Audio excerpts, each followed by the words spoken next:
ఇప్పుడు ఒబేసిటీ వలన బాధపడే ప్రతి ఒక్కరు కూడా రకరకాల డైట్స్ గురించి సెర్చ్ చేస్తూ ఉంటారు. అసలు మన దేశంలో ఎన్ని రకాల అంటే డైట్స్ యాక్టివ్‌గా ఉన్నాయి?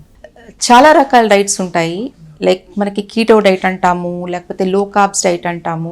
ఇప్పుడు కొత్తగా వస్తున్న యాంటీ ఇన్ఫ్లమేటరీ డైట్, ఇట్లా చాలా రకాల డైట్స్. మనం నెంబర్ అయితే చెప్పలేం, ఇంత నెంబరే ఉంటుంది, ఇన్ని రకాల డైట్స్ ఉంటాయి. There's lot of diets depending on మన పేషెంట్స్ని బట్టి డిఫరెంట్ డైట్స్ మనకి అమల్లో ఉన్నాయి.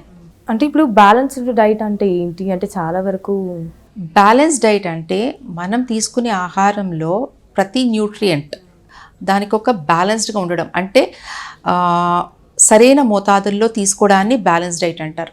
నిజంగా చెప్పాలంటే మనం తీసుకుంటున్న దాంట్లో ప్రతి న్యూట్రియంట్స్ అంటే మనకి carbohydrates, protein, fats, vitamins, minerals and also fibre, ఇవి మనకి డిఫరెంట్ న్యూట్రియంట్స్. ఈ న్యూట్రియంట్స్ అన్నీ కూడా మనకి సరైన మోతాదులో తీసుకోవడాన్ని ఒక బ్యాలెన్స్ డైట్ అంటారు అన్నమాట. అంటే మనం ఇటు బ్యాలెన్స్డ్ డైట్ ఫాలో చేస్తే కూడా అంటే ఎప్పటి నుంచి, అంటే ఇలా చేంజెస్ ఎప్పటి నుండి కనిపిస్తాయి? చేంజెస్ అంటే మీరు తీసుకున్న వెంటనే వెయిట్ తగ్గిపోవడం, లేకపోతే వెయిట్ గెయిన్ అయిపోవడం అన్నది ఉండదు. It is for general health, అంటే మన యొక్క ఇమ్యూన్ సిస్టమ్ని పెంపొందించుకోవడానికి కోసం కానీ, లేకపోతే మనకి హెల్తీగా లైఫ్ స్టైల్ ఉండడం, దాంతోపాటు ఈ బ్యాలెన్స్ డైట్ తీసుకుంటే మన హెల్త్ బాగుపడుతుంది. వెయిట్ లాస్ నిజంగా కావాలి అనుకుంటే కనుక, మీరు మీ బాడీలో డిఫరెన్సెస్ చూడాలనుకుంటే లో కార్బ్ డైట్ తీసుకోవాలి, అంటే మీరు ఎక్సెస్ వెయిట్ ఉంటే. అలాగే ఇటు బ్యాలెన్స్డ్ డైట్ ప్రధాన ఉద్దేశం ఏంటి? అంటే చాలామంది బరువు తగ్గడానికి చేస్తూ ఉంటారు కదా, బ్యాలెన్స్డ్ డైట్ అంటే ప్రధాన ఉద్దేశం ఏంటి అంటారు?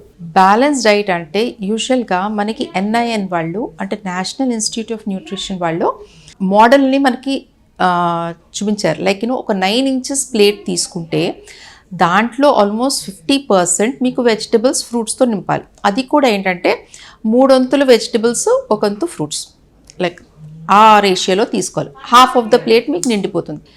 నెక్స్ట్ హాఫ్లో 25% will be rice or cereal, any cereal, మీకు అది రైస్ కావచ్చు, వీట్ కావచ్చు, కాంప్లెక్స్ కార్బ్స్ కావచ్చు, మిల్లెట్స్ కావచ్చు, ఏదైనా సరే ఒక 25%, రెస్ట్ ఆఫ్ ద 25%. మిగతా 25%లో 20% మనకి ప్రోటీన్ ఉంటుంది, అండ్ ఆ నెక్స్ట్ 5% మాత్రమే ఫ్యాట్ ఉంటుంది. దీన్ని మన బ్యాలెన్స్ డైట్ అంటాం.